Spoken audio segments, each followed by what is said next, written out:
அரும ரட்சகருமாகிய இயேசு கிறிஸ்துவின் ஈடினில்லாத நாமத்தினாலே இந்த கால வேளையிலே கர்த்தருடைய வார்த்தை கேட்க வந்திருக்கிற உங்களை யாவரையும் வாழ்த்துகிறேன். எல்லாரும் சேர்ந்து கரங்களை வைத்து ஒரு அல்லேலூயா சொல்லுவோம். பிரியமானவர்களே, நாம் அன்பும் மன்னிப்பும் என்கின்ற தலைப்பின் கீழ் தேவனுடைய வார்த்தைகளை நாம் தியானிக்க தொடங்கி இருக்கிறோம். அன்பும் மன்னிப்பும். கடந்த வாரத்தில் தேவனுடைய அன்பை, நாம் தேவனுடைய பிள்ளைகள் என்று அழைக்கப்படுவதன் மூலமாக தேவன் நம்மேல் பாராட்டின அன்பை நாம் கடந்த வாரத்தில் நாம் தியானித்தோம். அதில் இன்னும் நிறைய வசனங்கள் இருக்கிறது என்றாலும் நாம் அநேக காரியங்களை கற்றுக்கொள்ள வேண்டி இருக்கிறது. ஆகவே அந்தந்த காரியங்களை ஒரு பொருள் அடக்கம் போல உங்களுக்கு சொல்லுகிறேன். பரிசுத்த ஆவியானவர் நீங்கள் வேதத்தை வாசிக்கும் பொழுது, செபிக்கும் பொழுது இந்த வசனங்களின் ஆழங்களை இன்னும் உங்களுக்கு அதிகமாக வெளிப்படுத்த வேண்டும் என்று வேண்டுகிறேன். இந்த நாளிலே கர்த்தராகிய இயேசு கிறிஸ்துவின் அன்பை குறித்து நாம் தியானிக்க போகிறோம். அதாவது தேவன் என்று சொன்னாலே ஏலோகிம், தேவர்கள், ஒன்றுக்கும் மேற்பட்டவர். தேவன் பிதாவாகவும், தேவனின் வார்த்தை குமாரனாகவும், தேவனின் ஆவி பரிசுத்தாவியானவராகவும் மூன்று ஆழ்த்தத்துவ நிலைகளில் செயல்படுவதே திரியேகத்துவம் என்பதை நாம் பலமுறை அறிந்திருக்கிறோம். சகோதரர்களே, அடிப்படை சத்தியமாய் இருக்கிற இவைகளை எல்லாம் நாம் சரியாக கற்றுக்கொண்டு இவைகளை நிதானித்து இவைகளை நம்முடைய வாழ்க்கையிலே, நம்முடைய விசுவாச ஜீவியங்களிலே நாம் செயல்படுத்தும் பொழுது மட்டுமே நாம் பரலோகத்துக்குரியவர்களாக அங்கீகரிக்கப்பட முடியும். ஆகவே ஸ்தோத்திரம். யோவான் 15ஆம் அதிகாரம் 9ஆம் வசனத்தை நாம் அதற்கு ஆதாரமாக எடுத்துக்கொள்ளலாம். யோவான் 15ஆம் அதிகாரம் 9ஆம் வசனம். பிதா என்னில் அன்பாய் இருக்கிறது போல நானும் உங்களில் அன்பாய் இருக்கிறேன், என்னுடைய அன்பிலே நிலைத்திருங்கள். யோவான் 15ஆம் அதிகாரம் 9ஆம் வசனம். பிதா என்னில் அன்பாய் இருக்கிறது போல நானும் உங்களில் அன்பாய் இருக்கிறேன், என்னுடைய அன்பிலே நிலைத்திருங்கள். அன்பின் பரலோக பரமபிதாவே, அன்பராம் இயேசு கிறிஸ்துவின் நாமத்தினாலே அன்பின் ஆவியானவருடைய உதவியோடு உம்மை நோக்கி பார்க்கிறோம். கர்த்தாவே, திறக்கப்பட்ட இருதயத்தோடும் கவனிக்கிற காதுகளோடும் கீழ்ப்படுகிற விருப்பத்தோடும் உடைய சமூகத்தில் வந்திருக்கிறோம். உம்முடைய வார்த்தையின் ஆழங்களை, உம்முடைய அன்பின் ஆழ அகல நீள உயரங்களை, கிறிஸ்துவின் மூலம் வெளிப்படுத்தப்பட்ட அன்பின் ஆழ அகல நீள உயரங்களை பரிசுத்த ஆவியானவர் எங்களுக்கு ஆண்டவரே புரிய வைப்பாராக, எங்களுக்கு போதிப்பாராக. அனுப்பப்பட்டதும் ஆயத்தமாக்கப்பட்டதுமான வார்த்தையிலிருந்து பரிசுத்த ஆவியானவர் எங்களோடு இடைபடுவாராக. வேத வாக்கியங்களை விளக்கி காட்டின பொழுது எம்மா ஒரு சீசருடைய இருதயம் கொழுந்து விட்டு எரிந்ததைப் போல வசனங்களை விளக்கம், ஆண்டவரே வசன விளக்கங்களை கேட்கும் பொழுது ஒவ்வொருடைய இருதயமும், ஒவ்வொருடைய ஆண்டவரே உள்ளான மனிதனும் ஆண்டவரே ஸ்தோத்திரம் உயிர்ப்பிக்கப்படட்டும், உற்சாகப்படுத்தப்படட்டும், உணர்த்தப்படட்டும் என்று நான் செபிக்கிறேன். உம்முடைய நல்ல பரிசுத்த ஆவியானவர் மாத்திரமே எங்களை ஆளுகை செய்து எங்கள் வாயிலிருந்து பேசுவாராக என்று தாழ்த்தி ஒப்பு கொடுத்து செபித்தேன். ஜபங்களை கேட்டு நல்ல பிதாவே. கரங்களை உயர்த்தி எல்லாரும் ஒரு அல்லேலூயா சொல்லுங்க பார்க்கலாம். பிரியமானவர்களே, யோவான் 15ஆம் அதிகாரம் 9ஆம் வசனத்தை மறுபடியும் வாசிக்கிறேன். பிதா என்னில் அன்பாய் இருக்கிறது போல நானும் உங்களில் அன்பாய் இருக்கிறேன். பிதாவாகிய தேவன் குமாரன் மேல் வைத்த அன்பை, எப்படிப்பட்ட அன்பை பிதாவாகிய தேவன் குமாரன் மேல் வைத்திருந்தார் என்பதை நாம் புரிந்து கொள்ளும் பொழுது, அறிந்து கொள்ளும் பொழுதும் புரிந்து கொள்ளும் பொழுதுதான் நம்மேல் வைக்கப்பட்டிருக்கிற குமாரனுடைய அன்பு எவ்வளவு பெரிது என்பதை நமக்கு விளங்கும். நன்றாய் புரிந்து கொள்ளுங்கள். தேவன் அல்லது பிதாவாகிய தேவன் குமாரனாகிய இயேசு கிறிஸ்துவின் மேல் வைத்திருந்த அந்த வைத்த அன்பு எப்படிப்பட்டது என்பதை நாம் அறியும் பொழுதுதான் அந்த அன்புக்கு ஒப்பாக, அதாவது பிதாவானவர் குமாரன் மேல் வைத்த அன்புக்கு ஒப்பாக குமாரன் நம்மேல் அன்பு வைத்திருக்கிறாராம். நம்ம எவ்வளோ வேதம் நம்ம எவ்வளவு முக்கியப்படுத்துகிறது, எவ்வளவு அதாவது வேதம் நம்மளை முக்கியப்படுத்துகிறது என்பதே அதனுடைய உண்மைத்தன்மையை பொறுத்து. வேதம் இருக்கிறதை இருக்கிற மாதிரியே சொல்லக்கூடியது. ஆமேன். ஒரு நாளும் வெள்ளிய வேதம் தங்கன்னு சொல்லாது, ஒரு நாளும் திராட்சை செடியை முச்செடி என்று வேதம் சொல்லாது. அப்படியானால் விலையேற பெற்றவர்கள் என்று வேதம் குப்பைகளை சொல்லல, விலையேற பெற்றவர்களை விலையேற பெற்றவர்கள் என்று வேதம் சொல்லுகிறது. ஆண்டவருடைய சிருஷ்டிப்பில வேதத்துல நீங்க பார்த்தீங்கன்னு சொன்னா, தேவனுடைய சிருஷ்டிப்பில தேவனுக்கு அடுத்தபடியாக ஒரு கணத்துக்குரிய, அதாவது சிருஷ்டிகராகிய தேவனுடைய சிருஷ்டிப்பில் முதலிடத்தில் இருப்பது மனிதன். எத்தனை பேருக்கு விளங்குது?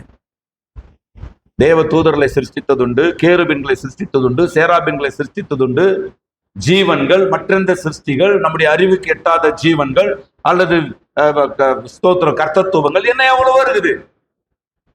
இவைகள் எல்லாவற்றை விட, பரலோகத்தை விட, பூமியை விட, அண்ட சராசரங்களை விட தேவனுடைய பார்வையில கனத்துக்குரிய ஒரு நபர்களாய், கனத்துக்குரியதாய் காணப்படுகிறவர்கள் மனிதர்களே. நானும் நீங்களும் தான் என்றால் எப்படிப்பட்ட ஆமேன் வரணும்? நீங்க தான் ஆண்டவருடைய பார்வையில மனிதர்கள் என்றால் எல்லாரும் இல்ல, ஒவ்வொருத்தரும் தனியா நினைச்சுங்க. ஆண்டவருடைய யாரு இரண்டாவது இடத்துல வச்சு யாரை பார்க்கிறாரு? தேவன். அவர் இருக்கிறவராகவே இருக்கிற தேவன் முதலாவது இடத்துல யாரை வச்சு பார்க்கிறாரு என்றால், இப்படிப்பட்ட நன்றியுள்ள ஒரு ஆமேன் அல்லேலூயா வரணும் உங்க வாயிலிருந்து. சொல்லுங்க பார்க்கலாம். இந்த உலகத்திலேயே அண்ட சராசரங்களிலே தேவனுக்கு அடுத்தபடியாக தேவனால் கனப்படுத்தப்படுகிற ஒரு பாத்திரம் நான் தான் என்றால், எப்படிப்பட்ட அன்பை நாம் திருப்பி அவர் மேல கூற வேண்டி இருக்கிறது. அல்லேலூயா. அப்படியானால் அன்புக்குரிய தேவனுடைய பிள்ளைகளே, நன்றாய் கவனியுங்கள். நீங்கள் சிந்தித்தா மட்டும்தான் புரியும். இங்கே எப்படிப்பட்ட அன்பை நம்மேல் இயேசு வைத்திருக்கிறார் என்று அடையாளப்படுத்துகிறார். பிதா என் மேல் வைத்திருக்கிற அன்புக்கு ஒப்பாக நான் உங்கள் மேல் அன்பு வைத்திருக்கிறேன். அப்படியானால் சாதாரண ஒரு அன்பல்ல, பிதாவானவர் குமாரன் மேல் வைத்திருக்கிற அன்பை பற்றி வேதம் என்ன சொல்லுகிறது நீங்க வாசித்து பாருங்க. அதாவது மத்தேயு புஸ்தகம் 3ஆம் அதிகாரத்தினுடைய கர்த்தருக்கு ஸ்தோத்திரம் 17வது வசனத்தை நான் உங்களுக்காக வாசிக்கிறேன். மத்தேயு 3ஆம் அதிகாரம் 17ஆம் வசனம். அன்றியும் வானத்திலிருந்து ஒரு சத்தம் உண்டாகி, இவர் என்னுடைய நேசகுமாரன், இவரில் பிரியமா இருக்கிறேன் என்று உரைத்தது. இதே வசனத்தை தான் மத்தேயு 3:17 இருக்கிற இதே வசனத்தை தான் இன்னொரு விதமாக யோவான் 3:16 நாம் வாசிக்கிறோம் இல்லையா? தேவன் தம்முடைய ஒரே பேரான, அந்த ஒரே பேரான என்கின்ற வார்த்தையும், இந்த நேச குமாரன் என்கின்ற வார்த்தையும் ஆங்கிலத்துல பிகோட்டன் சன் என்று சொல்லப்பட்டிருக்கிறது. Picoton Sun. இந்த பிகோட்டன் சன் அப்படின்னா என்ன அப்படின்னு பாத்தீங்கன்னா, இந்த கிரீக் மொழியில மோனோஜெனேஸ் அப்படின்னு சொல்லப்பட்டிருக்குது. இந்த பிகோட்டன் அப்படின்னு சொல்ற வார்த்தைக்கு கிரேக்க மொழியில மோனோஜெனேஸ் என்று சொல்லப்பட்டிருக்கிறது. இதனுடைய அர்த்தம் என்ன அப்படின்னா, அதாவது இந்த பிகோட்டன் சன், நேச குமாரன், ஒரே பேரான குமாரன் என்கின்ற வார்த்தைகளுக்கு மோனோஜெனேஸ் என்கின்ற வார்த்தை, மோனோஜெனேஸ் என்கின்ற வார்த்தை பயன்படுத்தப்பட்டிருக்கிறது. இதனுடைய அர்த்தம் என்ன அப்படின்னா, ஏக பேரான ஒரே குமாரன். ஒரே குமாரன் இந்த அண்ட சராசரங்களில் எல்லா அன்புக்கும் பாத்திரமானவர், ஒரே பேரானவர். அவர் ஒருவருக்கு மட்டுமே எல்லா அன்பும் உரியது. தேவன் அன்பாகவே இருக்கிறார். யார் மேல அன்பாகவே இருக்கிறார்? எதுவுமே இல்லாத பொழுது யார் மேல அன்பா இருந்தார்? அவர் எதுவுமே இல்லாத பொழுது பிதா ஆகிய தேவன் வார்த்தையாகிய தம்முடைய குமாரன் மேல் அன்பாகவே இருக்கிறார். அப்படியானால் அன்பு என்பது தேவனுடைய கேரக்டர்ல, தேவன் எப்படி இருக்கிறவராகவே இருக்கிறவரோ அது போல அவருடைய இயல்பான கேரக்டர் அன்பு. அந்த மாபெரும் அன்பின் மொத்தமான உரிமை, மாபெரும் அன்புக்கான மொத்த உரிமைக்குரியவர் இயேசு ஒருவரே, begotten son. அது மாத்திரம் இல்ல, எபிரேயர் 1:3 நீங்க வாசித்தீங்கன்னா, ஒரே தன்மையை உடையவர். மோனோஜெனேஸ் என்றால் ஒரே தன்மையுடையவர். இவர் அவருடைய தன்மையின் சொரூபம் என்று சொல்லப்பட்டிருக்கிறது. தன்மை என்றால் நேச்சர், தேவனுடைய நேச்சரின் வடிவம் இயேசு கிறிஸ்து. அப்படியானால் அந்த அப்பேற்பட்ட ஒரே தன்மையை உடையவர் நன்றாக புரிந்து கொள்ளணும். அது மாத்திரமல்ல, தேவனுடைய இயல்பில் நித்தியமாக இருப்பவர். இயேசு கிறிஸ்து யாரா? தேவனுடைய இயல்பில் நித்தியமாக இருப்பவர் மற்றும் தேவனின் அன்புக்குரிய முழுமையானவர். இவர்தான் தேவனுடைய அன்பு. இவருக்குத்தான் தேவனுடைய அன்பு. இவர்தான் தேவனுடைய அன்பு. புரிஞ்சவங்க மட்டும், இவர்தான் தேவனுடைய அன்பு, இவருக்குத்தான் தேவனுடைய அன்பு. இந்த அன்பை நீங்கள் எந்த வடிவத்துல விலைக்கு சொன்னாலும் அந்த அன்பின் முழுமைக்கு பாத்திரர் இயேசு ஒருவரே. தேவன் நித்திய வாசியா இருக்கிற தேவனுடைய வார்த்தைக்கு ஒரு சரீரத்தை கொடுத்து எல்லா அன்பிற்கும் பாத்திரராக நேசகுமாரன், begotten son, மோனோஜெனஸ், முற்றிலுமாக ஒரே பேராய் இருக்கிறவர், ஒரே தன்மை உடையவர், தேவனின் இயல்பில் தேவனாய் இருக்கிறவர், தேவனின் அன்புக்குரிய முழு பாத்திரமானவர். இத சொல்லிட்டு என்ன சொல்றாரு? இப்படி பிதா என் மேல் அன்பு வச்சுங்கிற மாதிரி நான் உங்க மேல அன்பு வச்சுங்கிறேன். எவ்வளோ பெரிய ஒரு தேவனுடைய அன்புக்கு முழு பாத்திரமாகிய இயேசு கிறிஸ்து சொல்லுகிறார், பிதா என்னிலே. இப்ப இது எல்லாத்துக்கும் நீங்க யோசித்து பாருங்க. பிதாவானவர் தேவன் மேல் நேசகுமாரன், இவர் என்னுடைய begotten son. இப்ப இயேசு சொல்றாரு, பிதா என் மேல அன்பு கூர்ந்த அதே அளவுக்கு நான் உங்க மேல அன்பு வச்சிருக்கிறேன். என் மேல அவர் வச்சிருக்கிற அன்பு எவ்வளவு பெருசுன்றது என்னால உணர முடியுதுன்றவங்க கரங்களை தண்ணியில சொல்லுங்க பார்க்கலாம். அன்புக்குரிய தேவனுடைய பிள்ளைகளே, இயேசுவானவர் நம்மேல் வைத்திருக்கிற அன்பின் வெளிப்பாடுகளை நாம் புரிந்து கொள்ளும் பொழுது, தேவன் இயேசு கிறிஸ்து மேலே அன்பு வைத்தார் என்றால் அவர் பழுதில்லாதவர், அவர் தேவனுடைய இயல்பில் தேவன், அவர் தேவனுடைய ஒரே பேரான தேவன், அவர் தேவனுடைய அன்புக்கு முழுமையான தேவன், அவர் தேவனுடைய அன்பை முழுமையாக வைப்பதற்கான முழு பாத்திரர். ஆகவே அவர் மேல பிதா அன்பு வைப்பதுல நியாயம் இருக்குது. ஆனா அதே அளவுக்கு அன்பை நம்மேல் வைப்பதற்கு நாம யாரா இருக்கிறோம்ன்றதை யோசித்து பாருங்க. நம்ம யாரா இருக்கிறோம்? அந்த அன்பின் முழுமையில ஒரு காரியத்திற்காவது நம்ம தகுதியானவர்களா? பிதாவானவர் குமாரன் மேல் வைக்கிற அன்பிற்கு அவர் முழு தகுதியானவர். குமாரனாகிய இயேசுவானவர் நம்மேல் அன்பு வைப்பதற்கு ஏதேனும் ஒரு முகாந்திரம் நம்ம இடத்துல உண்டா? இருந்ததா? இப்பவே இல்லை, அது வேற விஷயம்.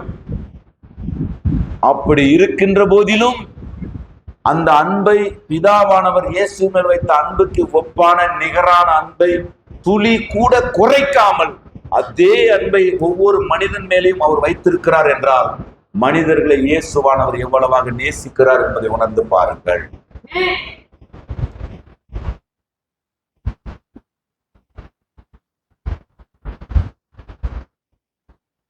இப்படிப்பட்ட தேவனுடைய வார்த்தையாகிய தேவகுமாரனாகிய தேவன் இயேசு. இயேசு யாருங்க? தேவனுடைய வார்த்தையாகிய தேவகுமாரனாகிய இயேசு. அவர் நம்மளை பார்த்து சொல்றாரு, பிதா என்னை நேசித்ததை போல நான் உங்களை நேசிக்கிறேன். அப்படியானால் பிதாவானவர் எவ்வளவு ஒரு தன்னை தான் தன்மையின் சொரூபம், இவர் அவருடைய தன்மையின் சொரூபம். இயேசுவானவர் நம்ம எப்படி பார்க்கிறாரு? என்னுடைய தன்மையின் சொரூபம் அப்பா, நீ சாதாரணமான ஆளா இருக்கிறதுனால உனக்காக செலவு சுமந்தல்ல. நான் எப்படி தேவனுடைய தன்மையின் சொரூபமோ அது போல என்னுடைய தன்மையின் சொரூபம் நீங்கள். உங்களுக்கு விளங்குதா? எதுனா விளங்குதா? அறிவுக்கும் சிந்தனைக்கும் யோசனைக்கும் புரிந்து கொள்ளும் தன்மைக்கும் அப்பாற்பட்டதாக நாம் இந்த அன்பை நாம் பார்க்க வேண்டியது இருக்கிறது. சரி, இயேசுவானவர் நம்ம வைத்த அன்பின் வெளிப்பாடு என்ன? 1 யோவான் 4ஆம் அதிகாரம் 19ஆம் வசனம். 1 யோவான் 4ஆம் அதிகாரம் 19ஆம் வசனம். 1 யோவான் 4ஆம் அதிகாரம் 19ஆம் வசனம். அவர் முந்தி நம்மிடத்தில் அன்பு கூர்ந்தபடியா, அவர் முந்தி நம்மிடத்தில் என்ன பண்ணாரா? அன்பு கூர்ந்தாரா? அவர் முந்தி நம்மிடத்தில் அன்பு கூர்ந்தபடியினால் நாமும் அவரிடத்தில் அன்பு கூறுகிறோம். பிரியமானவர்களே, எப்ப நம்ம மேல அன்பு கூர்ந்தார்? உலக தோற்றத்துக்கு முன்னாடியே வேதம் சொல்லுகிறது அவர் முந்தி நம்மிடத்தில் அன்பு கூர்ந்தார். நல்லா புரிந்து கொள்ளணும். நம்முடைய எல்லாமே அவருக்கு தெரியுமா தெரியாதா? நாம சிந்திக்கப்பட்ட பொழுதே நம்மை சிந்தித்தவர். நல்லா புரிந்து கொள்ளணும். நம்மை சிந்தித்தவர் பிதா, நம்மை சிருஷ்டித்தவர் வார்த்தையாகிய தேவகுமாரன். புரிஞ்சவங்க. எல்லாவற்றையும் சிந்தித்தவர் பிதா. பிதா சிந்தித்ததை எல்லாம் செயல்படுத்தினவர் இயேசுவானவருக்கு உதவியா இருந்தது பரிசுத்த ஆவியானவர். உங்களுக்கு புரிஞ்சா இல்லையா சொல்லுங்க. அதனால்தான் படைப்பில 3 பேருமே வேலை செய்யறாங்கன்னு சொல்றோம். ரட்சிப்பில 3 பேருமே வேலை செய்யறாங்கன்னு சொல்றோம். எல்லா நல்ல காரியங்களிலும் 3 பேருமே வேலை செய்யறாங்கன்னு சொல்றோம். கர்த்தருக்கு சிந்தித்தவர் பிதா, சிருஷ்டித்தவர் வார்த்தையாகிய தேவகுமாரன், தேவகுமாரனுக்கு உதவியாக இருந்தவர் பரிசுத்த ஆவியானவர். சரியா? சரி, அப்ப நல்லா புரிந்து கொள்ளணும். நாம சிந்திக்கப்படுகிற அந்த பொழுது நம்முடைய நித்தியம் எப்படிப்பட்டது என்று தேவன், நம்ம நித்தியத்தினுடைய அளவு நமக்கு புரியுமா? நித்தியத்தின் அளவு நமக்கு புரியுமா? இந்த கடற்கரை மணலத்தனையா உன் சந்ததி ஆசீர்வதிப்பேன்னு சொல்லிட்டாரு. நீங்க அதை நான் யோசித்து பார்த்தேன். கடந்த நாள்ல மாமல்லபுரம் போயிருந்தோம் ஒரு 2 வாரத்துக்கு முன்னாடி. காதுல குளிச்ச பாருங்க. அதுல காதுல இந்த ஓரத்துல என்ன கிளீன் பண்ணாலும் வண்டியில வரும்போது கொஞ்சம் மண் இருந்துச்சு. அது இப்படி எடுத்த பாருங்க. அது எனக்கு ஒரு யோசனை. டிரைவிங் பண்ணிக்கினேன், இதை என்ன முடியுமா? நான் தான் கார் ஓட்டுறேன். முடியாத ஒரு விஷயத்த எதுக்கு ட்ரை பண்ணுவானு தொடச்சிட்டு பிற்பாடு கொஞ்சம் ஒரு மாதிரி நறுநறுன்னு இருந்துச்சு. அந்த நறுநறுன்னு என்ன முடியுமா? புத்தி இப்படி எல்லாம் போது பாருங்க. அப்ப யோசித்து பார்த்தேன், ஆண்டவரே, இந்த கடற்கரை மணலையா, உலகம் முழுவதும் இருக்கிற கடற்கரை மணலையெல்லாம் எப்படி என்றது? இது லாஜிக்கு வரலையே அப்படின்னு. என்றது இல்ல, அவர் மனித அறிவுக்கு அன்கவுண்டபிள் நாலேஜ் பர்சன் அப்படின்னு அர்த்தம். எண்ண முடியாத அளவுக்கு அவர் ஞானி என்று அர்த்தம். நான் சொல்றது விளங்குதுங்களா உங்களுக்கு? அப்போ அவ்வளவு பெரிய தேவனால் நல்லா புரிந்து கொள்ளணும். தேவன் எப்படிப்பட்டவருங்க?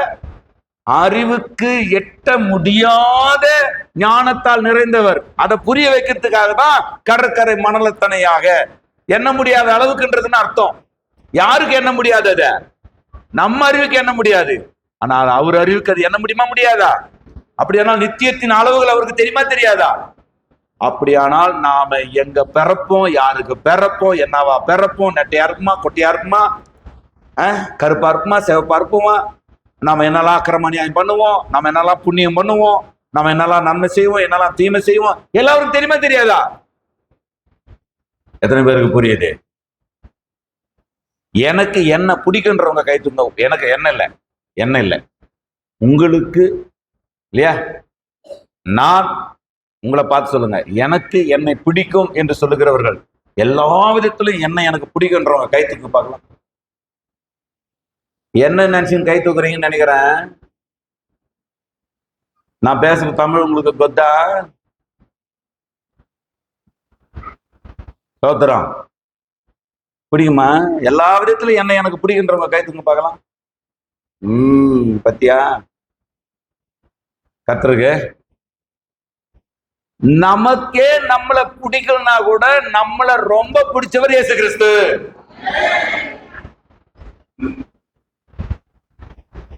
அது எந்த அளவுக்கு அந்த அனுபவித்தாரா? ஐயா, ஒரு பெர்ஃபெக்டான பிதா ஒரு பெர்ஃபெக்டான குமாரன் மேல பெர்ஃபெக்டான அன்பு வைப்பது லாஜிக்,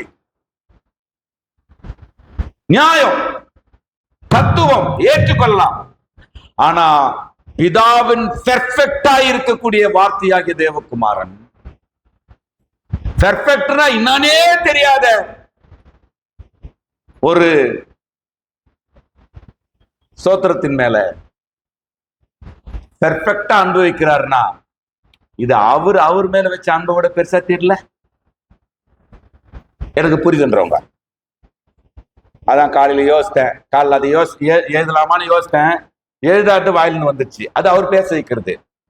அதான் நான் சொல்றது, கர்த்தாவே, கர்த்தராகிய இயேசுவே, என்னப்பா உங்க மேல அவர் வச்ச அன்பை விட எங்க மேல நீங்க வச்ச அன்பு பெருசா தெரியுது, அப்படி உணர முடியுது. இது இறையலுக்கு ஒன்றும் எதிரான சத்தியம் கிடையாது. அவருடைய இருதயத்தை சந்தோஷப்படுத்துகிற வார்த்தை இதெல்லாம். அவரு பாப்பாரு, பிதா பாப்பாரு, டேய் உன்ன மாதிரி ஆளுங்க தம்பா எனக்கு கொஞ்சம் தேவைப்படுறாங்க இல்லையா? அவர் மேல வச்ச அன்பை விட சொல்லுங்க, அவர் மேல வச்ச அன்பை. அவர் யாருங்க?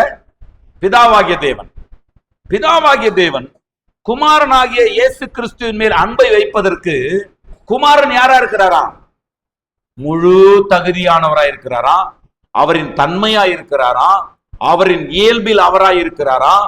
அந்த முழு அன்புக்குரிய மொத்த வடிவமாய் இருக்கிறாராம்.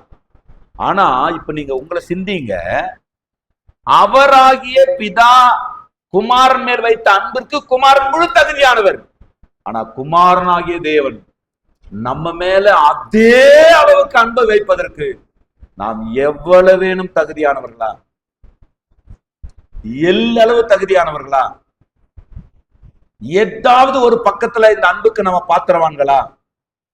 அப்படி இல்லாத பொழுதும் அதே பிதாவானவர் அவர் மேல வைத்த அன்பை நான் உங்க மேல வச்சிருக்கிறேன்னு சொல்றாருன்னா அது அவர் மேல வைத்த அன்பை விட அதிகமாக தெரிகிறது. எனக்கும் அப்படி தெரிகிறது என்று உணர்வீர்களானால் அல்லேலூயா சொல்லுங்க பார்க்கலாம்.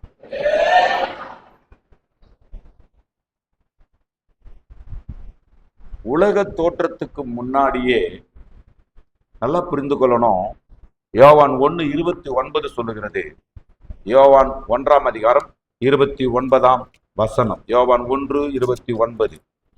மறுநாளிலே யோவான் இயேசுவை தன்னிடத்தில் வரக்கண்டு, இதோ உலகத்தின் பாவத்தை சுமந்து தீர்க்கிற தேவ ஆட்டுக்குட்டி.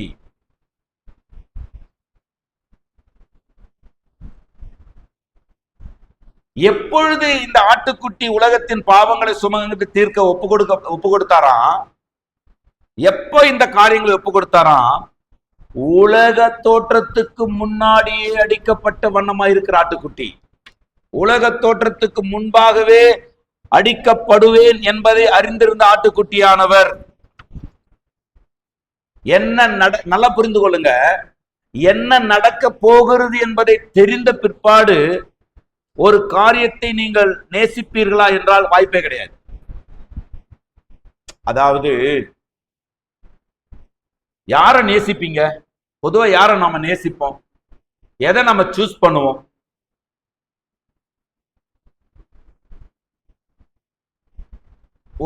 உங்களுக்கு ஒரு முழு சுதந்திரம் இருக்கிற இடத்துல, முழு உரிமை உங்களுக்கு இருக்கிற இடத்துல எதை நீங்க தேர்ந்தெடுப்பீங்க?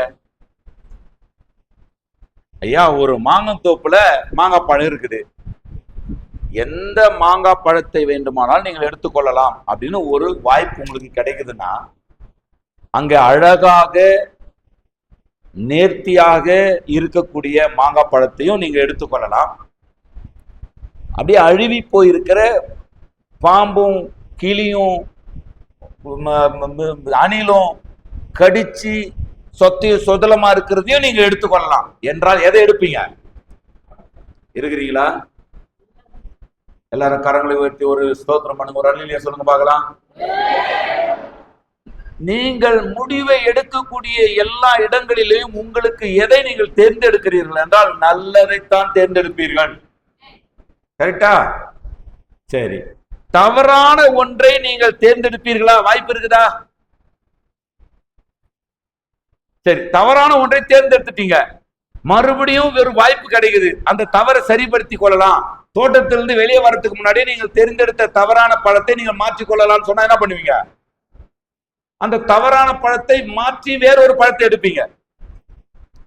நான் பேசுறது உங்களுக்கு விளங்குதுங்களா?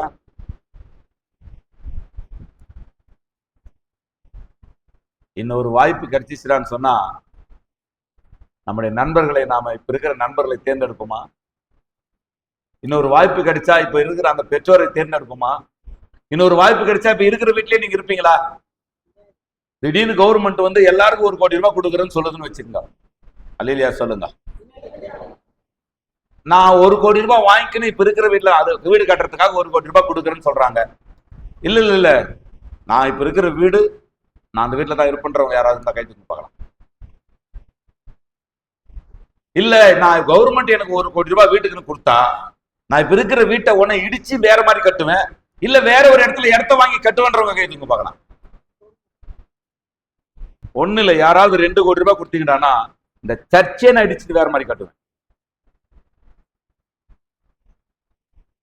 நான் பேசுறது விளங்குதா? ஒரு வாய்ப்பு கிடைத்தால் நீங்க இப்ப நீங்க நல்லா கவனிச்சு பாருங்க. கட்டி முடிச்சு பிற்பாடு சில வீடுகளுக்கெல்லாம் போறோம், எப்படி இருக்குது? ஒன்னும் செட் ஆகல. இவ்வளவு லேட்டஸ்டா கட்டி கூட சரியா கட்டாதவங்க இருக்கிறீங்க. பல முறை சொல்றோம், ஒன்னும் யாருக்கும் விளங்கல, மண்டையில ஏறல போலகுது. நம்ம சொல்றது கர்த்தருக்கு சோத்திரம். வாய்ப்பு கிடைத்தால் நாம் தவறுகளை சரிப்படுத்திடுவோமா, சரிப்படுத்த மாட்டோமா? ஆனா தவறானவர்கள் என்று தெரிந்து எல்லாம் தெரிந்து ஒருத்தர் நம்மை தேர்ந்தெடுக்கிறார் என்றால் நம்மேல அவர் வைத்திருக்கிற அன்பு எவ்வளவு பெரியது. ஏன் 10 வருஷத்துக்கு அப்புறமும் நம்ம தவறுகள் பல தவறுகளை இன்னும் திருத்திக் கொள்ளாமல் இருக்கிறோம்.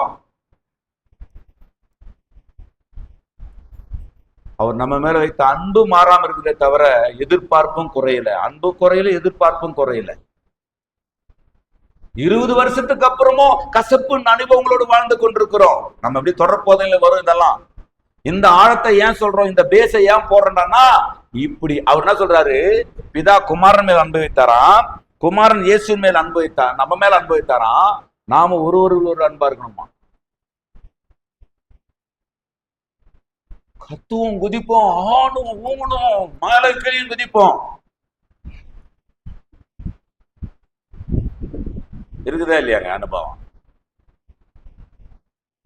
அடுத்த வாரத்துல இதை பார்க்கலாம். அடுத்த வாரத்துல ஆவியானவருடைய அன்பு, இல்லைன்னா 7 சிலுவையில் விசாரணையில் வெளிப்பட்ட 7 அன்பு, 7 விதமான அன்பு பார்த்துட்டு, அதுக்கு அடுத்த வாரத்துல ஆவியானவருடைய அன்பை பார்த்துட்டு, அதுக்கப்புறம் நம்ம ஒருவரில் இருக்கிற அன்பை பார்த்துட்டு, அதுக்கப்புறமா நம்ம எப்படி தேவன் மன்னிக்கிறார்ன்றதை பார்த்துட்டு, அப்புறம் நாம எப்படி மற்றவங்களை மன்னிக்கணுன்றதை பார்த்துட்டு இந்த தொடர்பு அப்படியே போய் முடியட்டும்.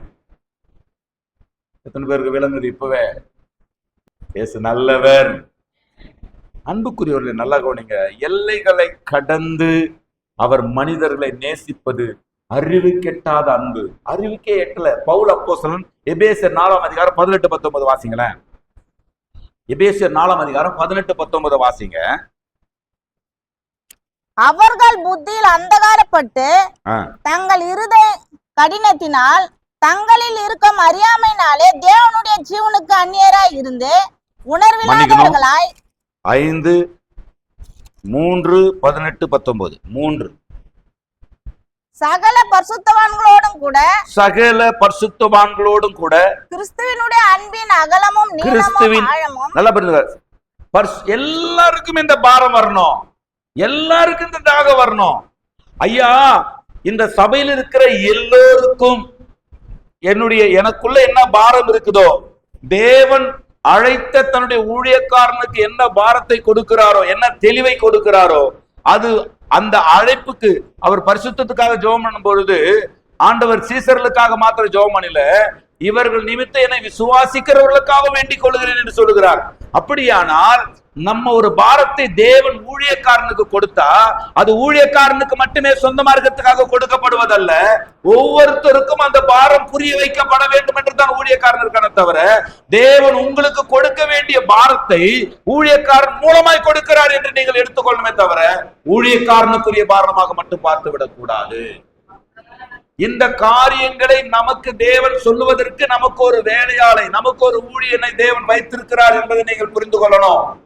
சமைக்கிற சாப்பாடு, அந்த சாப்பாட்டு அறையிலிருந்து நம்முடைய மேஜைக்கு வருவதற்கு ஒரு சர்வர் தேவைப்படுறாரு. அது போல ஒரு சர்வெண்ட் தான் தேவனுடைய மனிதன். அதே சாப்பாடு தான் நானும் சாப்பிட போறேன். நான் சமைத்தவர் எனக்கும் சோறு போட விரும்புகிறார், உங்களுக்கும் சோறு போட விரும்புகிறார். பாரப்படுத்துகிறவர் ஊழியக்காரனுக்கு மட்டும் இந்த தெளிவை கொடுக்கணும்னு நினைக்க கூடாது. இந்த தெளிவை ஒவ்வொருத்தரும் கொண்டு வந்து ஆண்டவர் ஷேர் பண்ண விரும்புறாரு. ஆண்டவர் எனக்கு கொடுக்கிற தெளிவை, ஆண்டவர் எனக்கு கொடுக்கிற வசன வெளிச்சத்தை, ஆண்டவர் எனக்கு கொடுக்கிற அவருடைய அன்பின் அகல ஆழ நீள உயரத்தை அறிந்து கொள்வதற்கு என்னுடைய மனதை நான் திறந்து கொடுக்கிறேன் என்று சொல்லுகிறவர்கள் கரங்களை உயர்த்தே. அறிவுக்கு எட்டாத அவருடைய அன்பை அறிந்து கொள்ள நீங்க எப்படி இருக்கணும்? வல்லவர்களாய் இருக்கணும் என்று சொல்லி, சகல பரிபூரணத்தால நிறையப்படவும் அவர் தமது மகிமையின் ஐஸ்வர்யத்தின்படி உங்களுக்கு அனுகிரக பண்ண வேண்டும் என்று வேண்டிக் கொள்கிறேன். பவுலுடைய பெரிய ஜெபம் என்னவா இருந்ததுன்னா, அறிவுக்கு எட்டாத தேவனுடைய அன்பையும் ஐக்கியத்தையும் அறிந்து கொள்ளும்படி ஆண்டவர் உங்களுக்கு பிரகாசமுள்ள மனக்கண்களை கொடுக்க வேண்டும் என்பதே அவருடைய ஜெபமாய் இருந்தது. கர்த்தருக்கு என்ன அறிவுக்கு எட்டாத தேவனுடைய அன்பு? என்ன அன்பு? தேவனுடைய அன்பு.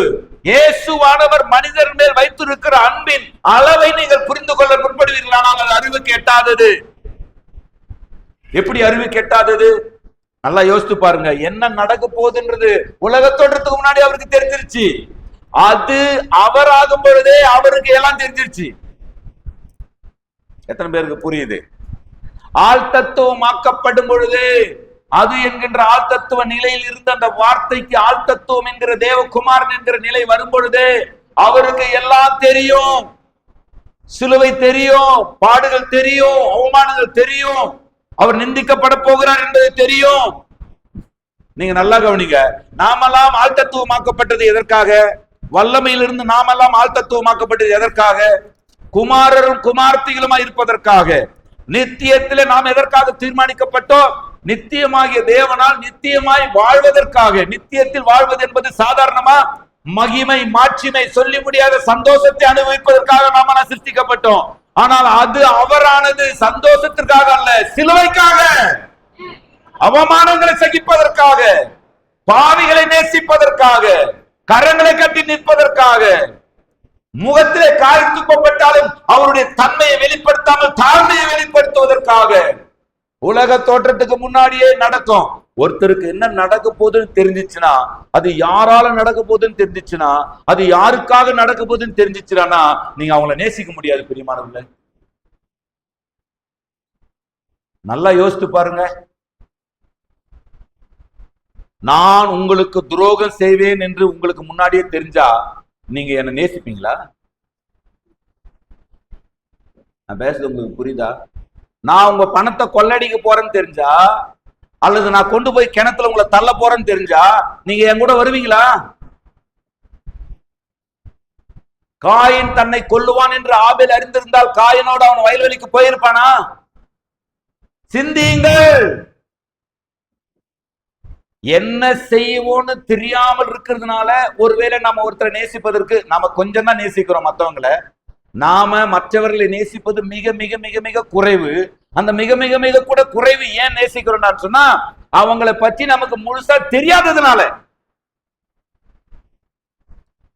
கரெக்டா?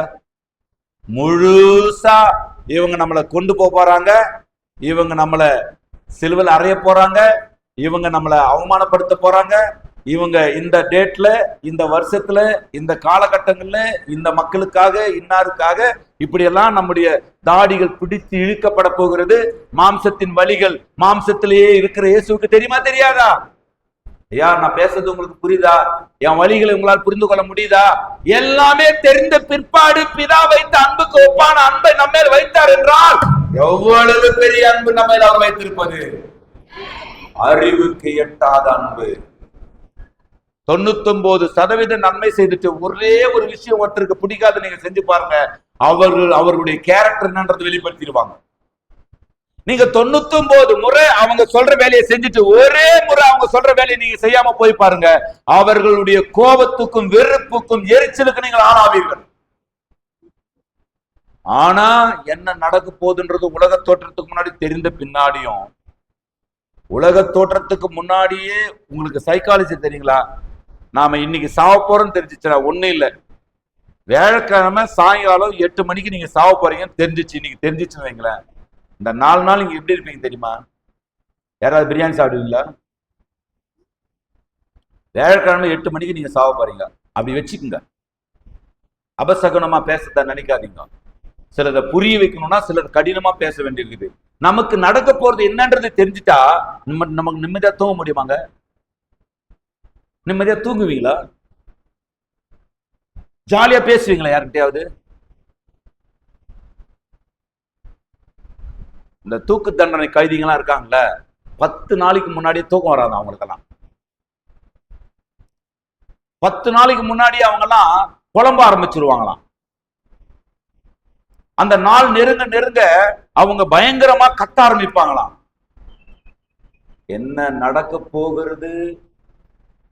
கண்ணை கட்டி கைத்துல 15 நிமிஷம் 20 நிமிஷம் தொங்க விட போறாங்க என்பதை நினைக்கும் பொழுதே அவர்களுடைய அந்த நாட்கள் அதிக துக்கத்துக்கும் வெறுப்புக்கும் வேதனைக்கும் கோபத்துக்கும் எரிச்சலுக்கும் ஆளாகும் என்றால், உலக தோற்றத்துக்கு முன்னாடியே என்ன நடக்க போகுதுன்னு தெரிஞ்சு ஒரு நொடி கூட நம்மை வெறுக்காமல் பிதாவானவர் அவர் மேல வைத்த அன்புக்கு இணையான அன்பை நம்ம மேல ஒருத்தர் மெயின்டைன் பண்றாருன்னா, அவருடைய அன்பின் அகல ஆழ நீள உயரம் உங்களால் புரிந்து கொள்ள முடியுதா?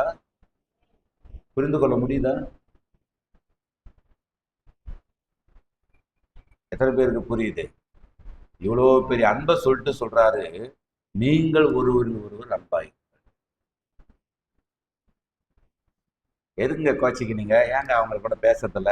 இன்னும் 2 வாரத்துக்கு அப்புறம் இந்த சப்ஜெக்டை கொண்டு வரேன். ஏங்க கோச்சிக்கினீங்க? ஏங்க அவங்க கூட பேசுறதில்ல? கொத்தமல்லியில கருவேப்பிலை போட்டு ஜூஸ் குடிச்சாரு, அதனால பேசுறது இல்லை. கொத்தமல்லியில கருவேப்பிலை போட்டு ஜூஸ் குடிக்கிறதாடா பாவம். சரி, அப்புறம் நம்ம பேசுவோம் அதை பத்தி. இயேசு நல்லவர்.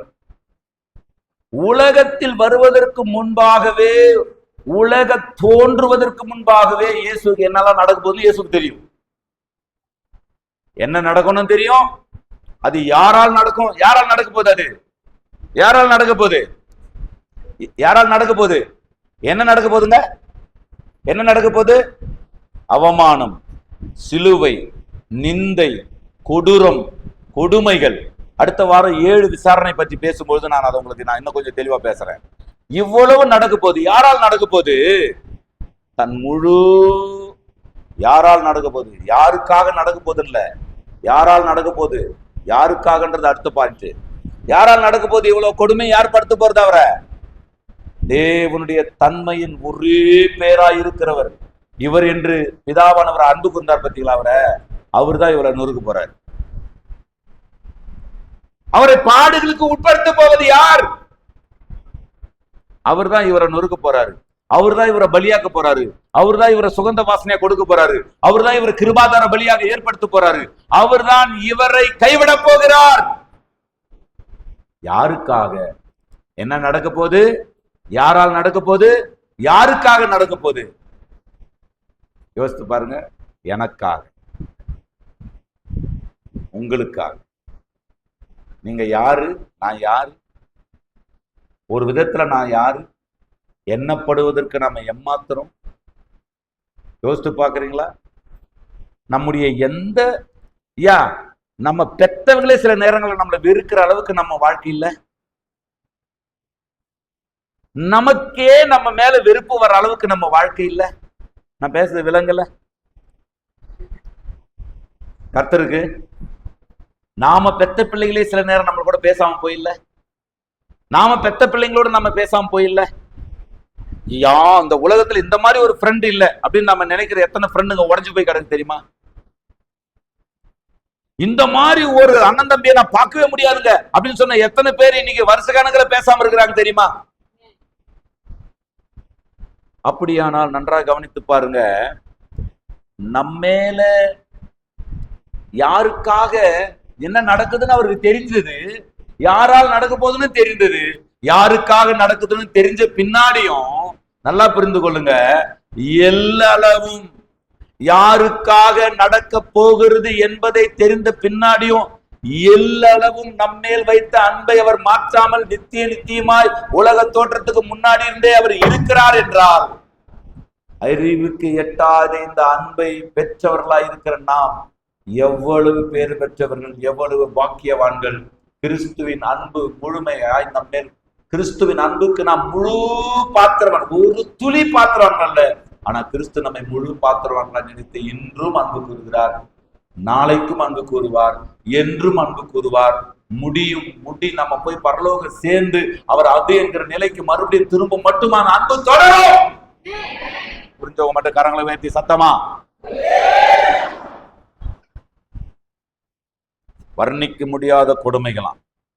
மேக்ஸ்மிரி என்கிற நியூசிலாந்து விஞ்ஞானி சொல்றார், உலக வரலாற்றில் மிக கொடூரமான மரணத்தை சந்தித்தவர் இயேசு கிறிஸ்து. சிலுவை பாடுகளை உங்களால சிந்திக்கவே முடியாது. உலக வரலாற்றில் மிக கொடூரமான மரணத்தின் பரிசு உங்கள் ரட்சிப்பு. உங்கள் ரட்சிப்பு சும்மா ஏதோ ஒரு பாஸ்டர் வந்துட்டு ஒரு அன்பு காட்டுறதுனால, ஒரு பாஸ்டர் வந்து வசனத்தை விலைக்கு சொன்னதுனால, ஒரு பாஸ்டர் வந்து உங்களோட கூட பழகுனதுனால நீங்க ஏதோ ஒரு மதத்துல மாறல. யாரோ ஒரு உதவி செய்ததுனால, ஏதோ ஒரு டீ பிஸ்கட் கிடைச்சதுனால சண்டே கிளாஸ் போய் கிறிஸ்தவனா மாறல. இதெல்லாம் அறியாமையின் காலங்களிலே நாம் உள்ள வருவதற்கான ஒரு சின்ன நுழைவாயில். ஆனால் நீங்கள் சரியாக புரிந்து கொள்வீர்களானால் உங்கள் ரட்சிப்பு என்பது எவ்வளவு பெரிய அவமானங்களுக்கு பரிசு என்பதை நீங்கள் புரிந்து கொள்வீர்கள். எவ்வளவு பெரிய தியாகத்தின் பரிசு உங்கள் ரட்சிப்பு, எவ்வளவு பெரிய அர்ப்பணித்தின் பரிசு.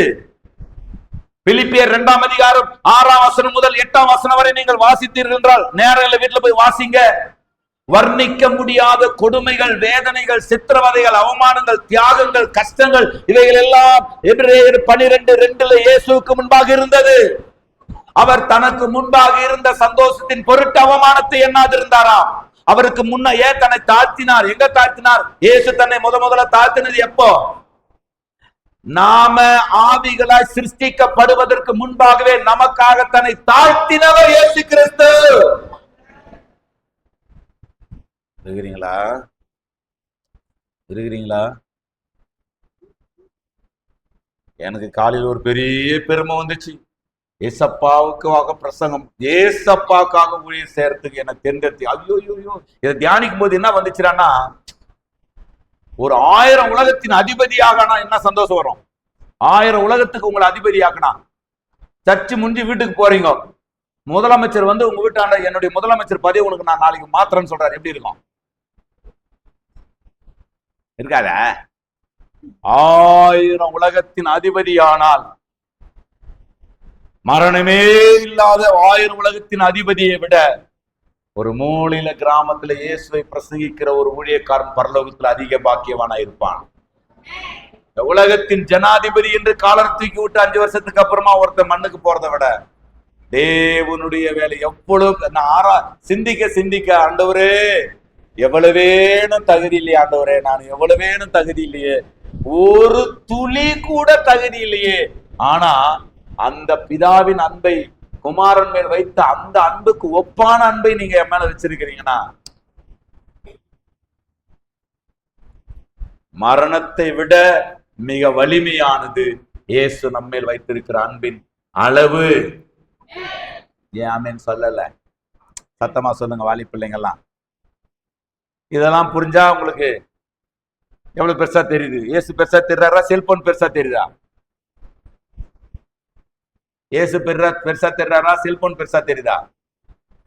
இயேசு பெருசா தெரிறாரா? கேர்ள் ஃப்ரெண்ட் பாய் ஃப்ரெண்ட் பெருசா தெரிறாங்களா? இயேசு பெருசா தெரிறாரா? உங்க எஜுகேஷன் பெருசா தெரியுதா? இயேசு பெருசா தெரிறாரா? உங்க பிள்ளைங்க பெருசா தெரிறாங்களா? நான் உங்க மேல எவ்வளவு பாசம் வச்சுக்கிறேன்றத நீங்க பரலோகம் வந்தா நீங்க உணர்வீங்க. கர்த்தருக்கு ஐயா அமாவாசை ஜெபம் எனக்கு வைக்க தெரியாதுன்னு நினைக்கிறீங்களா? கற்றார், உடைக்கிறார், குடிக்கிறார், வெற்றார்ன்றது எனக்கு சொல்ல தெரியாதுன்னு நினைக்கிறீங்களா? அது எனக்கு தெரியாதுன்னு நினைக்கிறீங்களா? வெளியே வா, அது எனக்கு தெரியாதுன்னு நினைக்கிறீங்களா? இந்த கிறிஸ்தவர்கள் ஏமாறுகிற காரியங்களை செய்வதற்கு எனக்கு தெரியாதுன்னு நினைக்கிறீங்களா? ஆனா அதை செஞ்சா என்ன நடக்கும்? ஜனம் பெருகும். ஜனம் பெருகுனா அர்த்தம் தேவைக்கு மிஞ்சி பணம் வரும். தேவைக்கு மிஞ்சி பணம் வந்தா தேவையில்லாத விஷயங்கள்லாம் நடக்கும். தேவையில்லாத விஷயங்கள்லாம் நடந்தா தேவையில்லாத இடத்துக்கு போய் சேர வேண்டியிருக்கும்.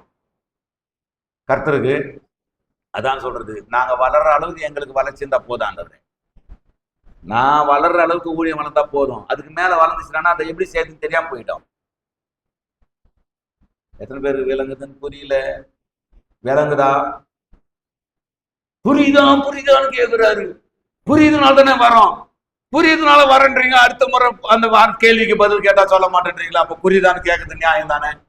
இயேசு நல்லவர்.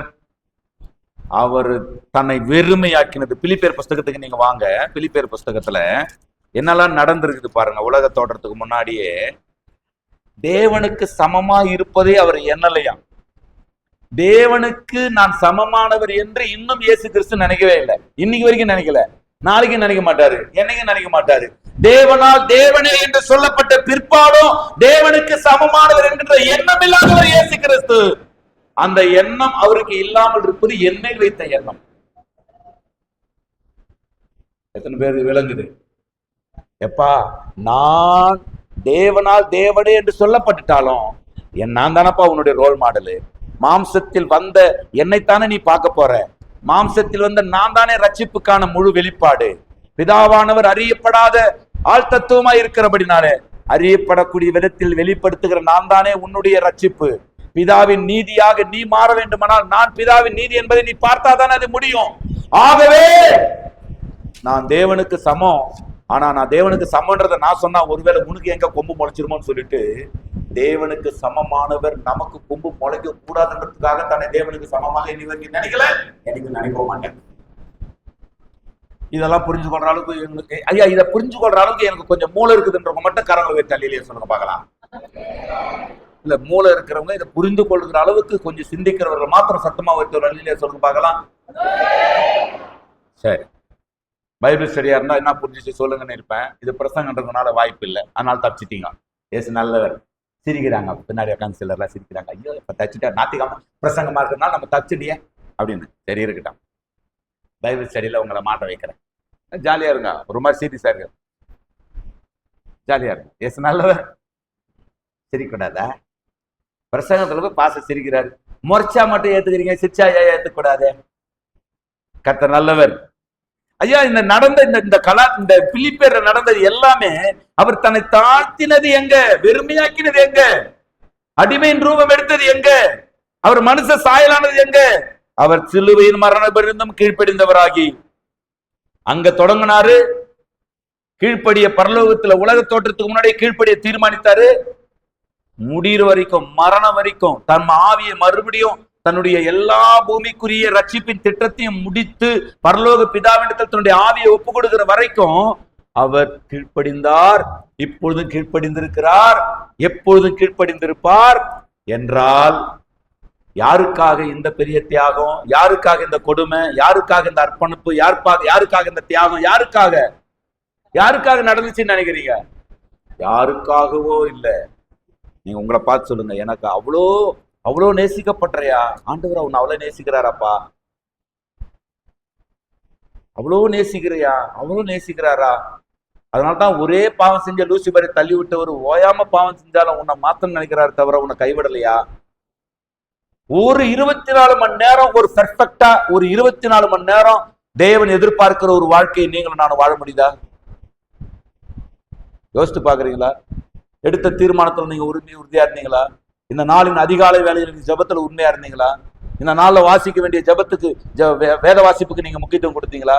இந்த நாள்ல நீங்க தேவனுக்கு என்று செய்ய தீர்மானித்த காரியத்தை செஞ்சிருக்கிறீங்களா? கடந்த சில மாதங்களாக தேவனுக்கு என்று கொடுக்க வேண்டிய காரியங்களை உண்மையா இருக்கிறீங்களா? ஞாயிற்றுக்கிழமை சபை கூடுதல உண்மையா இருக்கிறீங்களா? எவ்வளவு காரியங்களில போராடி கொண்டிருக்கிறோமே தவிர ஒரு காரியத்திலும் பெர்ஃபெக்டா இல்லைனாலும் அதே அளவுக்கு நம்ம அன்பை அவர் மாற்றாமல் நம்மை மாற்றுவதிலே தான் கவனமா இருக்கிறாரே தவிர நம்மேல் வைத்த அன்பை மாற்றுவதில் அவர் ஒரு நொடி கூட சிந்திக்கவில்லை என்றால் நம்மேல் வைத்திருக்கிற அன்பின் அகலமான நீளம் உயர அறிவுக்கு எட்டாதது அல்லவா? இயேசு நல்லவர், இயேசு நல்லவர். கர்த்தருக்கு ஸ்தோத்திரம். பிதாவாகிய தேவன் குமாரனை பார்த்து தேவனேன்னு சொல்லிட்ட பின்னாடியும் அவர் தேவன் என்று எடுத்துக்கொள்ளலையா? அது எதனும் வெளிப்பாடு? மாம்சத்தில் மேல மனிதர்கள் மேல் வைத்த அன்பின் வெளிப்பாடு. இவ்வளோ பெரிய அன்பு கூறப்பட்டவங்க, எவ்வளவு பெரிய வேல்யூவான பர்சனா நீங்க இருக்கிறீங்க. வெளிப்படுத்தின விசேஷம். இயேசுவின் சகோதரர்கள் ஒரு சம்பவத்தை அதுக்கு முன்னாடி சொல்லிடுறேன். இயேசுவின் சகோதரர்கள் ஏன் இயேசு ஏத்துக்கல? இயேசுவின் சகோதரர்கள் ஏன் இயேசு ஏத்துக்கல? நீங்க யோவான் 7ஆம் அதிகாரம் எழுதி கொள்ளுங்க. 3ஆம் வசனத்துல 5ஆம் வசனம் வரைக்கும். யோவான் 7ஆம் அதிகாரம் 3, 4, 5 இந்த வசனங்கள் எழுதிக்கிட்டீங்கன்னா அவருடைய சகோதரர்களும் அவரை என்ன பண்ணலையா? விசுவாசிக்கலையாம். யூதர்கள் அவரை விசுவாசிக்கல, ஏன்னா அவன் தச்சன் அப்படின்னு சொன்னாங்க. அவன் மரியாதை குமாரன் சொன்னாங்க. இயேசுவின் சகோதரர்கள் ஏன் அவரை ஏற்றுக்கொள்ளல? ஐயா, இயேசுவின் தாய் ஏற்றுக்கொண்டாங்க, இயேசுவின் சகோதரர்கள் ஏன் ஏற்றுக்கொள்ளல? நல்லா கவனிங்க. இயேசு கிறிஸ்து அற்புதங்களை செய்கிறார், அதிசயங்களை செய்கிறார். 2 மீனை கொண்டு எவ்வளவு பேரை போஷிக்கிறாரு? 5000 பேரை புருஷர்களை போஷித்தாராம். 10,000 பொம்பளைங்க சாப்பிட்டாங்களாம். 5000 பிள்ளைகள் சாப்பிட்டாங்களாம். ஆக ஏறக்குறைய 20,000 பேர் சாப்பிட்டாங்களாம். மீதி நிறைய சாப்பாடு எடுத்து போனாங்களாம்.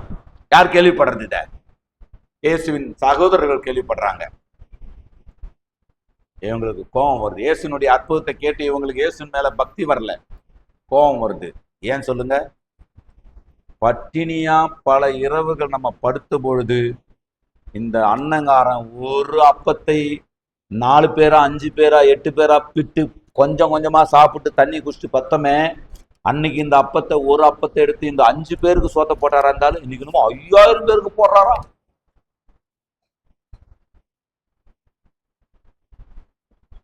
அப்ப பிரபலமா இருக்கிறவன் தான் வெளியே போயிட்டு, ஓஹோ வீட்டுக்குள்ள செஞ்சா வெளியில விஷயம் தெரியாதுன்றதுனால வெளியில போய் செய்யறியா? அப்ப பிரபலமா இருக்க விரும்புறியா? அப்ப இங்க செய்யாத, நீ எங்க போய் செஞ்சா பிரபலமாவியா அங்க போய் செய் அப்படின்னு அவரை ஏற்றுக்கொள்ளலையா?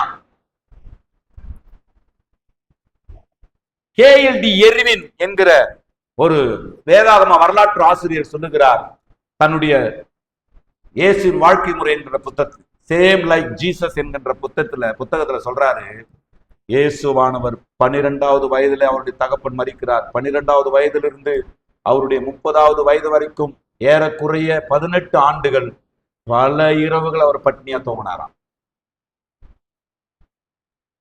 ஐயா, இதெல்லாம் யோசித்து பார்த்தா இங்க அழுதா ஒரு மாதிரி சிம்பத்தி கிரியேட் ஆகும். வீட்டுல போயிட்டு யோசிங்க. பல இரவுகள் நமக்காக பட்டினியாக தூங்கினவர் இயேசு கிறிஸ்து. இயேசுவை மக்கள்னா கர்த்தராகிய இயேசுவை நான் கூப்பிட்டிருப்பாங்க, இயேசு கிறிஸ்து மக்கள் தான் கூப்பிட்டிருப்பாங்க. இவன் என்று சொன்னார்களா, இவர் என்று சொன்னார்களா? இவன் தச்சன் அல்லவா? நீங்க எங்கேயாவது வீடுகள்ல போய் வேலை செஞ்சீங்கன்னா அவங்க உங்களை மிஸ்டர் பாரத் அப்படின்னு கூப்பிடுவாங்க, மிஸ்டர் சோன்சோ அவர்கள் என்ன கூப்பிடுவாங்க. நம்ம கண்ணுக்கு முன்னாடியே நம்ம கூட படிச்ச பசங்க நம்ம வீட்டுக்கு வேலைக்கு போனாங்கடான்னா அவங்களை என்ன கூப்பிடுவாங்க? சோன் போட்டு பேரை சொல்லி கூப்பிடுவாங்க. பாத்துக்கிறீங்களா? யோ கோவிந்தசாமி, யாரோ கோவிந்தசாமி இந்த கோச்சுக்கு போறீங்க, யோ கோவிந்தசாமி அப்பா கூப்பிட்டாரியா சொல்லியிருக்கிறாங்களா இல்லையா? அப்பனா இயேசு என்னன்னு கூப்பிட்டுருப்பாங்க மக்கள். யோசித்து பாத்தீங்களா? யார் மேல உள்ள அன்பின் வெளிப்பாடு? என் மேல உள்ள அன்பின் வெளிப்பாடு, நம்ம மேல வைத்த அன்பின் வெளிப்பாடு, தன்னை தாழ்த்தினது அன்பின் வெளிப்பாடு. இயேசுவின் சகோதரர்கள் அவரை ஏற்றுக்கொள்ளாமல் போனதுக்கு காரணம், அவர் பட்டினியா தூங்கினாரு, அவங்களே பட்டினியா எழுதி வச்சாரு. எங்க அற்புதத்தை செய்யலையே? அப்போ 3 பாயிண்ட சொல்ற, ஏதிக்குங்க. வெளிப்படுத்தின விசேஷம் 5:6, அடிக்கப்பட்ட வண்ணமாகவே இருக்கிறாராம். பரலோகத்துல இன்னமும் இயேசு கிறிஸ்து எப்படி இருக்கிறாரா? அடிக்கப்பட்ட வண்ணமா இருக்கிற ஆட்டுக்குட்டியா. 2வது, இப்பொழுது ரோமன் 8:34 நமக்காக என்ன பண்ணுகிறாரா? பரிந்து பேசி கொண்டிருக்கிறாராம். நாம நியாயம் தீர்க்கப்பட்டிருக்கூடாதுக்காக பரிந்து பேசுறாராம், நாம தண்டிக்கப்பட்டிருக்கூடாதுன்னு பரிந்து பேசுறாராம், நாம வீணா போயிடக்கூடாதுன்னு பரிந்து பேசுறாராம், நம்ம வாழ்க்கை வளர்வதற்காக பரிந்து பேசுறாராம், நாம மன்னிக்கப்படணும்னு பரிந்து பேசுறாராம். கரங்களை விட்டு அல்லேலூயா சொல்லுங்க பார்க்கலாம். தூங்குறவங்களாம் ஒரு அல்லேலூயா சொல்லுங்க பார்க்கலாம். அல்லேலூயா. இதெல்லாம் ரொம்ப ஜாக்கிரதையா நீங்க 24 மணி நேரம் தூங்கிட்டு இருந்தா கூட தூங்குறவங்க அல்லேலூயா சொல்லுங்கன்னா மூச்சுக்குவீங்க நீங்க. அதுல டாக்டரேட் பட்டம் கொடுக்கலாம் நம்ம சபையாருக்கு. தோத்திரம். கவனிங்க, அவர் நமக்காக அடிக்கப்பட்ட வண்ணமாக மாத்திரம் பரலோகத்தில் இல்ல, நமக்காக பரிந்து பேசுறாராம். என்னன்னு பரிந்து பேசுறாராம்? கனி இல்லாத மரம் தான், நாளைக்கு கனி கொடுத்துருவான். இன்னைக்கு இவன் ஜெபிக்கல, நாளைக்கு ஜெபிச்சிருவான். இன்னைக்கு இவன் விழுந்திருக்கிறான், நாளைக்கு ஏஞ்சிக்குவான். இன்னைக்கு இவன் கொடுக்கல, நாளைக்கு கொடுத்துருவான். இன்னைக்கு ஊழியம் செய்யல, நாளைக்கு செய்வான். இன்னைக்கு இவன் பரிசுத்தமா இல்ல, நாளைக்கு இவன் பரிசுத்தமாயிடுவான். ஏதோ ஒரு மாற்றங்களுக்காக பரலோக தேவன் எதிர்பார்க்கிற அந்த முழுமைக்காக பரலோகத்திலிருந்து நமக்காக பிதாவாகிய தேவனுக்கு முன்பாக வார்த்தையாக இயேசு கிறிஸ்து பரிந்து பேசிக் கொண்டிருக்கிறார். யோவான் 13:1 வாசித்து நாம் ஜெபிக்கலாம். யோவான் 13:1. பஸ்கா பண்டிகைக்கு முன்னே இயேசு உலகத்தை விட்டு பிதாவிடத்திற்கு போகும்படியான தம்முடைய வேலை வந்தது என்று அறிந்து தாம் இவ்வுலகத்தில் இருக்கிற தம்முடையவர்களிடத்தில் அன்பு வைத்தபடியே முடிவு பரியந்தமும் அவர்களிடத்தில் அன்பு வைத்தார். இந்த உலகம் உங்களை ஏமாத்தி இருக்கலாம், நீங்க நம்பின உங்க பிள்ளைகள் உங்களை ஏமாத்தி இருக்கலாம், நீங்கள் எதிர்பார்த்த உங்க பெற்றோர் உங்களை ஏமாத்தி இருக்கலாம், நண்பர்கள் உங்களை ஏமாத்தி இருக்கலாம், சில நேரங்கள்ல ஊழியர்கள் விசுவாசிகளை ஏமாத்திரலாம், விசுவாசிகள் ஊழியர்களை ஏமாத்திரலாம். நான் கூட சில நேரங்கள்ல இவங்களை கொண்டு, இந்த பிள்ளைகளை கொண்டு, இந்த குடும்பத்தை கொண்டு, இன்னாரை கொண்டு இதையெல்லாம் சாதிக்கலான்னு ஒரு பிளான் போட்டு வச்சிருப்பேன். ஆனா அதுக்கப்புறமா நம்ம பிள்ளைகளை பிடிச்சி பிளானே தோத்து போறதா இருக்குது. நான் சொல்றது புரியுதுங்களா உங்களுக்கு? நல்லா யோசித்து பாருங்க. கர்த்தருக்கு ஸ்தோத்திரம். நம்ம ஒரு 5 வருஷத்துக்கு முன்னாடி, ஒரு 10 வருஷத்துக்கு முன்னாடி, இந்த பிள்ளைகள்லாம், இந்த குடும்பம், இந்த பிரதர், இந்த சிஸ்டர், இந்த சகோதரன், இந்த கிராமம் எல்லாம் பக்குவப்பட்டா ஊழியத்துக்கு பெரிய பேக் போனா இருப்பாங்க, பேக்ரவுண்டா இருப்பாங்கன்னு யோசித்தோம். ஆனா ஒரு கட்டம் வரும்போது தான் தெரியுது அப்படியெல்லாம் ஒண்ணு யாரும் இருக்க மாட்டாங்க அப்படின்னு. கர்த்தருக்கு நம்ம பிளானே, நம்ம பிள்ளைகளை பற்றி நம்ம யோசிக்கிற பிளானே தோத்து போகுது. நல்லவர். நாம உலகத்தால் மறக்கப்பட்டிருக்கலாம், உலகத்தால் ஏமாற்றப்பட்டிருக்கலாம், ஒருவேளை சக விசுவாசிகளால் ஏமாற்றப்பட்டிருக்கலாம், சக நண்பர்களால் நீங்கள் ஏமாற்றப்பட்டிருக்கலாம், ஊழியனால் ஏமாற்றப்பட்டிருக்கலாம், கிறிஸ்தவர்களால் ஏமாற்றப்பட்டிருக்கலாம். நீங்க பெருசா நம்பிட்டு இருந்தையா எங்க ஊழியக்காரர் எங்களுக்கு எல்லாம் செஞ்சிருவாருன்னு, எங்க ஊழியக்காரர் எதுவுமே செய்யலையா அப்படின்னு ஒருவேளை நீங்க ஏமாற்றப்பட்டிருக்கலாம். ஆனால் உங்கள் மேலே தேவன் இயேசு கிறிஸ்துவை கொண்டு வைத்த அன்பு நேற்றும் உலக தோற்றத்துக்கு முன்னாடி மாறல, நேற்றும் மாறல, என்னைக்கும் மாறாது, நாளைக்கும் மாறாது, என்னைக்கும் மாறாது. என் மீது அன்பு கூர்ந்து வெளிப்படுத்தின விசேஷம் 1:6 வாசித்து நம்ம ஜெபிக்கலாம். வெளிப்படுத்தின விசேஷம் 1ஆம் அதிகாரம் 6ஆம் வசனத்தில் இப்படியாய் சொல்லப்பட்டிருக்குது. நம்மிடத்தில் அன்பு கூர்ந்து, நம்மிடத்தில் அன்பு கூர்ந்து, நான் வாசிக்கிறேமா, நம்மிடத்தில் அன்பு கூர்ந்து தமது இரத்தத்தினாலே நம்முடைய பாவங்களற நம்மை கழுவி தம்முடைய பிதாவாகிய தேவனுக்கு முன்பாக நம்மை ராஜாக்களும் ஆசார்களும் ஆக்கின அவருக்கு மகிமையும் வல்லமையும் என்றென்றைக்கு உண்டாயிருப்பதாக. எல்லாரும் எழுந்து நில்லுங்க, பைபிள் எடுத்துக்கங்க. வெளிப்படுத்தும் விசேஷம் 1ஆம் அதிகாரம் 6ஆம் வசனத்தை வைத்துக் கொண்டு எல்லாரும் எழுந்துச்சுங்க பார்க்கலாம். ஓ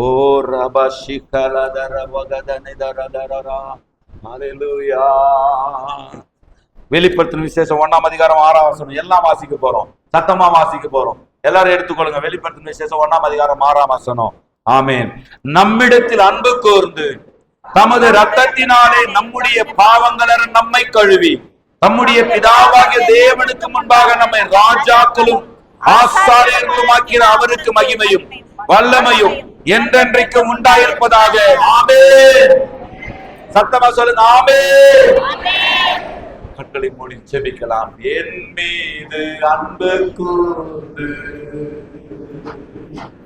பலியானின் சிலுவையிலே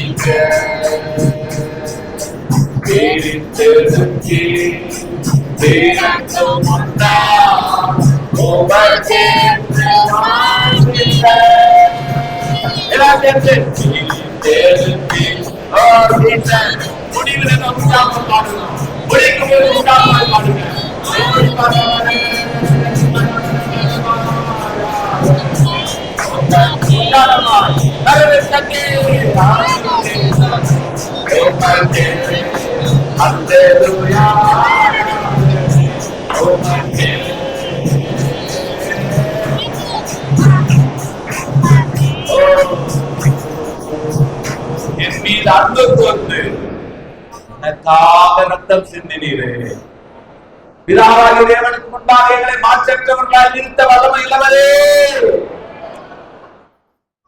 என் மேலும் உங்கள் மேலும் இயேசுவானவர் வைத்திருக்கிற அன்பு அகலம், நீளம், உயரம், ஆழம் அறிய முடியாது பெரிய அன்பை தந்திருக்கிறார். இப்ப ஆண்டவர் நம்மளை பார்த்து கேட்கிறார், நீ என்னிடத்துல அன்பா இருக்கிறாயா? நீ என்னிடத்தில் அன்பா இருக்கிறாயா? உங்களை நீங்களே கேளுங்க. என் ஆத்துமாவே நீ உன் ஆண்டவரை நேசிக்கிறாயா? உங்களை நீங்களே பார்த்து கேளுங்க, எப்பா உண்மையா உங்க செல்ஃப, உங்க சுயத்தை பார்த்து கேளுங்க, நீ ஆண்டவரை நேசிக்கிறாயா? பரிசுத்த ஆவியானவர் எங்களோடு பேசுகிறார். இயேசு கிறிஸ்துவின் நாமத்தில் பிதாவே. என் ஆத்துமாவே, என் முழு உள்ளமே அவருடைய பரிசுத்த நாமத்தை ஸ்தோத்திரி. என் ஆத்துமாவே கர்த்தரை ஸ்தோத்திரி. கர்த்தர் செய்த சகல உபகாரங்களையும் மறவாதே. நம்முடைய கர்த்தராயிருக்கிற இயேசு கிறிஸ்துவினுடைய கிருபை, பிதாவாகிய தேவனுடைய அன்பு, ஆவியானவருடைய ஐக்கியம் வழிநடத்துகிற சமாதானம் நம் அனைவரோடும் எப்பொழுதும் என்றென்றைக்கும் தங்கி இருப்பதாக. ஆமென்.